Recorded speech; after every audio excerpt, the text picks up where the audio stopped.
Hello and good evening. I'm Melisa Idris. And I'm Sharaad Kuttan. Welcome to Consider This, the show where we want you to consider and then reconsider what you know of the news of the day. Now, Datuk Sri Ismail Sabri Yaakob today announced that for foreign workers who are non-contributors to SOCSO, employers may deduct RM50 monthly from the worker's salary to pay for COVID-19 tests. These tests have become mandatory for businesses wanting to open up. Previously, the Malaysian Employers Federation had estimated that Putrajaya's directive could cost employers RM1 billion, adding that the government's policy was ill-timed. Joining us on the line now, we have Datuk Shamsuddin Bardan, Executive Director of the Malaysian Employers Federation, or MEF for short. Good evening, welcome to the show. Now, Ismail Sabri had noted that 60% of the 2.3 million documented foreign workers in the country are covered by SOCSO. So I'm just wondering, is your estimate of RM1 billion on the high side? And isn't it reasonable, Shamsuddin, for businesses to absorb these costs? Well, of course, I think when we talk about people who are covered by... Under the law, actually, by 1st January 2020, all foreign workers in the country must be insured under SOCSO. Because that's where the insurance previously that were covered, on them, on workmen compensation would end. So I'm not really sure where the shortfall is when we have about 2.3 million legal foreign workers. But then, the government say that only 60% had contributed. Perhaps some of the employers may have actually not contributing to SOCSO when the law says actually they are mandated to contribute to SOCSO. Can we turn to the question of what really is the nub of the concern for MEF? Is it the question of cost and who bears the cost, or is it just the general policy, the idea that all foreign workers need to be tested? And I understand that Malaysians need not be tested. Does that make sense to you? Of course, I think the whole issue about being tested for COVID-19 is something that is always very, I would say, volatile. At one stage, the government said that all workers, including foreign workers, must be screened. And of course, we had pleaded with the government to say that SOCSO should bear the cost, which the government had responded positively. And that was meant for, I would say, the rapid testing, that costs about RM60 for 2 tests, because you need to do the first test on the first date, and then 7 days you come back and do the second test. And after that, the government say, no, all foreign workers must do the swab test. And of course, the swab test is much more expensive as compared to the simple screening that the government had talked earlier.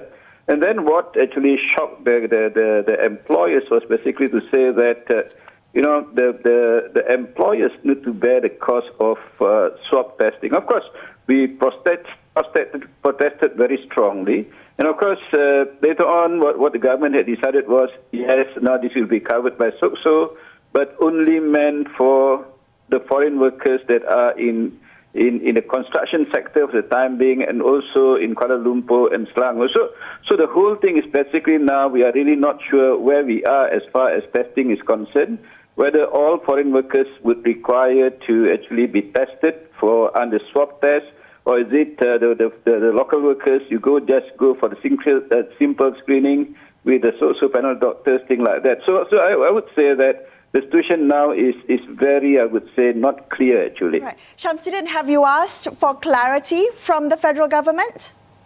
Of course, for the time being, we just let the matter develop first like that. And of course, we would like to get a clarification from the government very soon, Shamsuddin, it seems like the Malaysian Employers Federation has health experts on its side. They're saying mass testing of workers is not, in fact, the solution to workplace safety.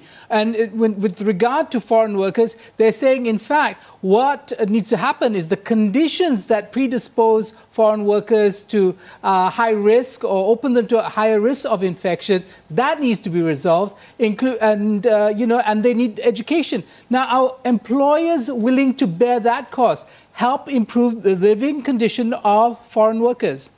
Actually, it's very much a work in progress as far as living conditions of foreign workers. Of course, that can be, accelerated in that sense. But you see, when we come to foreign workers, we always talk about employers' responsibility, who actually employ legal foreign workers. But the public and the government seems to forget that basically there were out there more than about 4 million illegal foreign workers. And as far as legal foreign workers are concerned, employers always take care of their health requirements. And because they are covered by medical insurances and covered by SOCSO and things like that, whereas the foreign workers that are actually illegals, nobody really monitor their living conditions or their health condition. And I think the potential for the illegal foreign workers to actually have many clusters about COVID-19 are really real, actually. Okay, we're going to be discussing the issue of including public health responses for undocumented workers shortly on the show. But I do want to touch on something else that Datuk Seri Ismail Sabri mentioned, that authorities will shutter the entire operations of any firm that has even one single worker infected by COVID-19. Shamsuddin, do you think that this policy will disincentivize reporting? That can be the end result, because basically what we want to do is basically to really control the spread of COVID-19, and we should be very transparent about it. Whereas if, say, for example, there is the reaction of the authorities who say that even if you have a single person, say, for example, you have 15,000 employees, then the entire operation of the company is going to be shut down. That, I would say, is very, very unfair to the employers. Of course, what you can do is that, yes, if this particular employee is actually being reported to be moving around in certain place within the company, I think that particular section can be closed. That is fair, I would say. But to say that the entire operation is going to be shut down, I think is very, very, I would say, draconian. Shamsuddin, the last question for you. You mentioned earlier the lack of clarity. Government seems to be changing its mind constantly about what it considers important to do at any one point in time. Does the Malaysian Employers Federation have a direct line to government? Are you seeking to establish communication so that there is clarity and the decisions are made and it's clear to everybody involved? Yes, so we do have communication with the government, but, all these kind of things, as far as decision-making is concerned, they doesn't seem to be willing to discuss with the stakeholders. The government prefer to just announce the policy first and see the reaction of the stakeholders. So that, I would say, is not a savvy way of doing things. We should have been discussing the matter openly and perhaps come to a decision so that that particular decision is being accepted fully by the stakeholders. Thank you so much for speaking with us tonight, Shamsuddin. We appreciate your time as well as your insights. Now, after this, we're going to continue our look at testing foreign workers en masse. Does it make for safer workplaces? We'll be right back in just a few minutes. Stay tuned.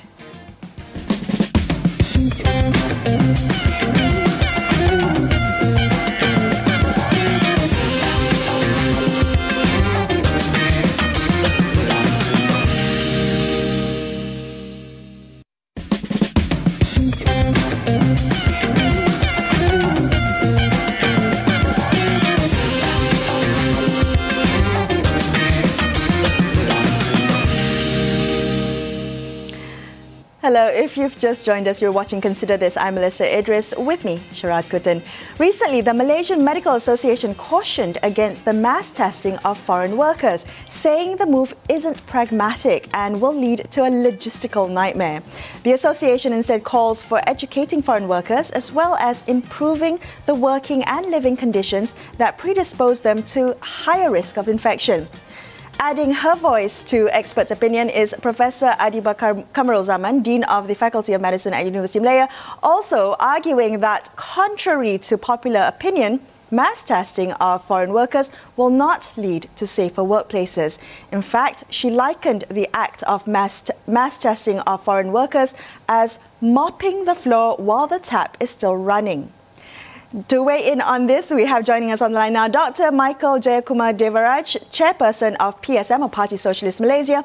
He's also a member of the People's Health Forum, which is a coalition of NGOs and individuals who champion healthcare as a human right. Dr. Kumar, good evening. Welcome to the show tonight. Now, on March 19th, the People's Health Forum recommended two policies. Number one, they asked for free treatment for all migrant workers at government clinics and hospitals for the next year. And number two, a moratorium on immigration offences for a similar period of time. Now, can you help explain the rationale of these recommendations?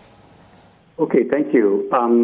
You see, the main thing about controlling the COVID infection is that we need to get cases, identify cases, isolate them, trace the contacts, then quarantine the contacts.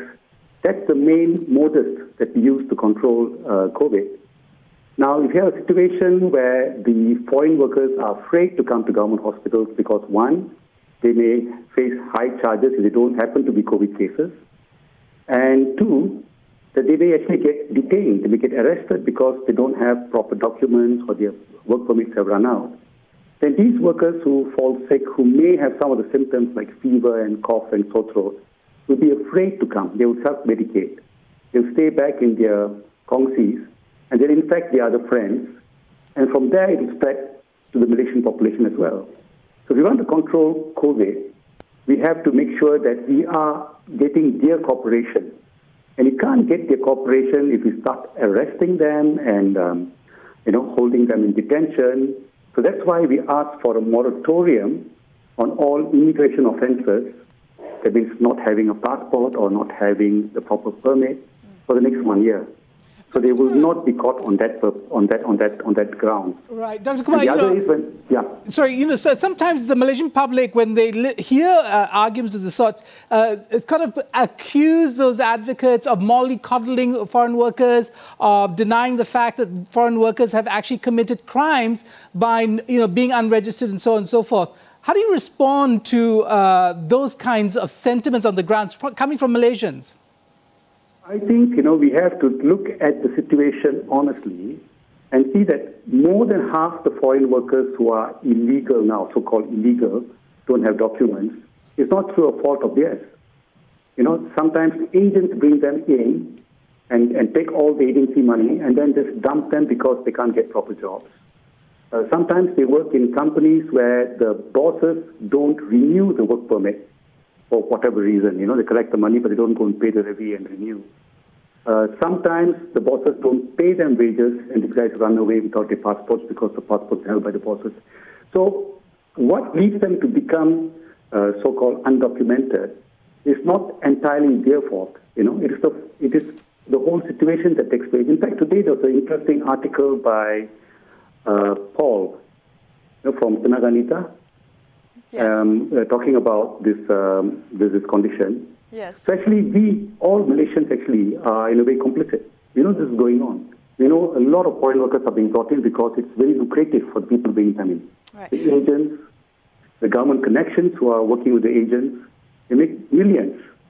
Of money. Well, Dr. Kumar, we're actually going to be speaking to Joseph Paul shortly in the show to discuss that very article that you referenced. But I do want to ask you, in your experience as well as a physician, medical physician, in response to the calls for mass testing of foreign workers. Now, DG Hisham has said that the Ministry of Health will continue to use a targeted approach to testing. Do you think that this is the best approach? I think Dr. Hisham is right. Let's say you do testing. Let's say you test me as a foreign worker today and I'm negative. What happens tomorrow when I meet someone who's positive and I become positive? I won't remain negative. The fact I'm negative now doesn't mean I'll remain negative for the next 3 months. So how does testing help you? So I think we have to target it. You've got to target people who have fever, people who have got symptoms, people who have contact with people with symptoms, people who have contact with people who are diagnosed. That's the way to go. Otherwise, you cannot test at that scale and get back the results. You can do 20,000 tests a day, but we have how many foreign workers in care they don't test? About 600,000. So it doesn't meet. And by the time you go one full round, the guys who tested earlier and were negative may have become positive. Right. So it doesn't help in that way. Test doesn't work in that way. Right. Dr. Kumar, I do want to ask you this question, though. You know, people seem to, and I know there are politicians and there are segments of the popular press that are xenophobic, that have been, you know, baiting foreigners in their press, you know, in their reporting and such. But I do want to ask you, are there legitimate concerns about the health of foreign workers? Maybe coming from poorer countries where they weren't vaccinated or where there are endemic diseases like hepatitis and so on and so forth. Are they a risk on their own? Can we see them as a separate category? Well, I mean, there are risks, and that's why we have the screening. They have a screening before they come, and any of these things are positive, they're not brought here. And then you have screenings here yearly. So, I mean, but I think now the biggest risk is if we mismanage it, and we make them afraid that we will catch them and put them in detention centers, then they're going to avoid coming forward for testing. And that's the big risk. That's a huge risk. And that can actually torpedo our whole program to control COVID. Because 6 billion is not a small number. And of that 6 billion, about 4 million are undocumented. Only 2 million have got all the documents. So this group gets afraid, scared they're going to be detained and locked up and maybe flogged and deported. Why would they come forward? They'll go and hide. Right. Dr. Kumar, we have just about half a minute left. You raised another issue about local workers and factory conditions, and you're saying that many factories are not, in fact, upholding their end in terms of safety. You call for monitoring or a hotline for workers. Has that happened? Labour Department, have they put hotlines in for workers to report non-compliance of safety standards? I'm not sure about the Labour Department. The Parti has, and we forward these complaints to the Labour Department, and they'll be taking some of these complaints up. Because, I mean, employers sometimes will just try and cut corners when they can. So there has always got to be some kind of monitoring and, you know, action to make sure things remain safe. You know, we have to open up the economy, there's no doubt about it. But you've got to do it in a safe manner. Well, thank you so much for speaking with us tonight, Dr. Kumar. Appreciate your time. Now, after this, we're going to be hearing from Tenaganita, an NGO that works to protect vulnerable workers from exploitation. Stay tuned to consider this.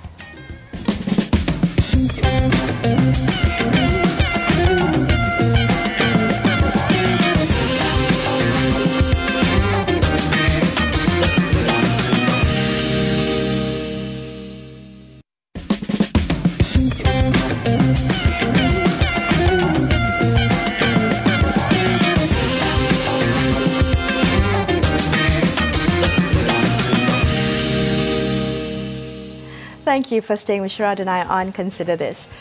The popular image of the undocumented worker is of people who have sneaked into the country using rat holes or jalan tikus.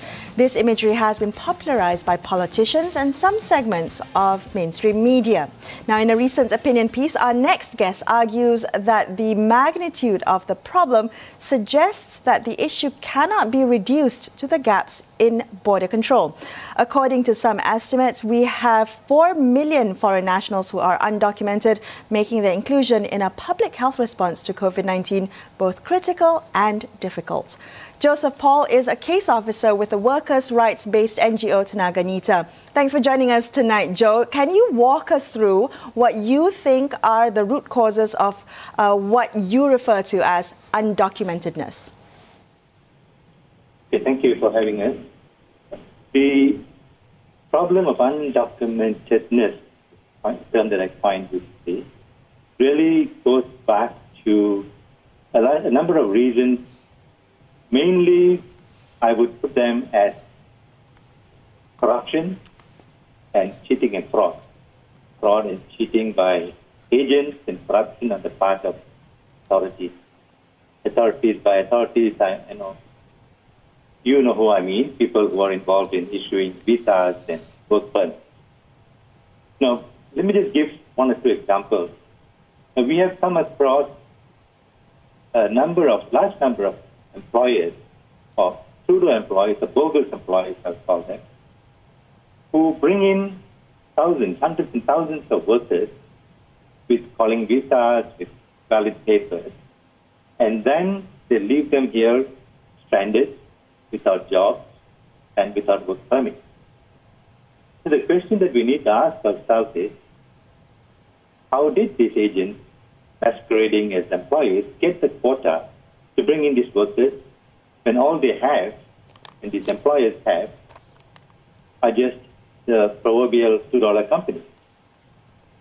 So now, we don't have much time to go into details on this, but having brought them in, what do you expect these workers to do when they find themselves stranded? Do you expect them to pay a huge penalty to the government, to the immigration, and then buy the flight ticket back home and go back to just what? Huge debt that needs to be paid. Joseph, can I interrupt you at that point? I understand where you're coming from in terms of maybe a large portion of the undocumented, but would it be true to say that some people think that many of the undocumented also have gamed the system, perhaps in collusion with corrupt officials in trying to extend their stay here and make a living? Yes, that is true. It's not that they do it directly. There are agents who work for them as well as for these corrupt officials. Because we have come across cases where you have passports that are stamped with very impressive-looking visas and sanctions and stuff like that, very official-looking documents. But when it's taken to the immigration, when it's time for them to go back, for example, they say this is fraud. Now, the thing is this. When these workers get trapped up in this, and another thing is this, very often these workers do not really even know that they are actually fraud at the state. So they are paying good money and they're told that, look, we are getting you genuine documents. And honestly, they really believe that. Now, so when the immigration authorities then find this, other immigration officers find this, they don't seem to be interested in finding out who is it that issued this document, these kind of fraud, fake visas or fake documents.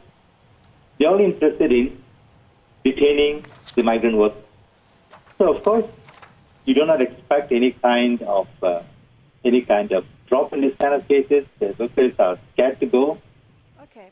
Well, and own up maybe. Yeah. Well, Joe, the idea of getting the buy-in of foreign workers, both documented and undocumented, is key to us keeping or breaking the chain of infection, keeping those COVID numbers down. How do you suggest we build trust, especially since there seems to be a trust deficit, especially in the past week or so? Yeah, of course. You build trust by keeping your word, and that has not been done. Okay, you told the workers, you come forward, come to be treated, and we will not take any action against you, and then within a couple of days, you do just the opposite of what you told them to do.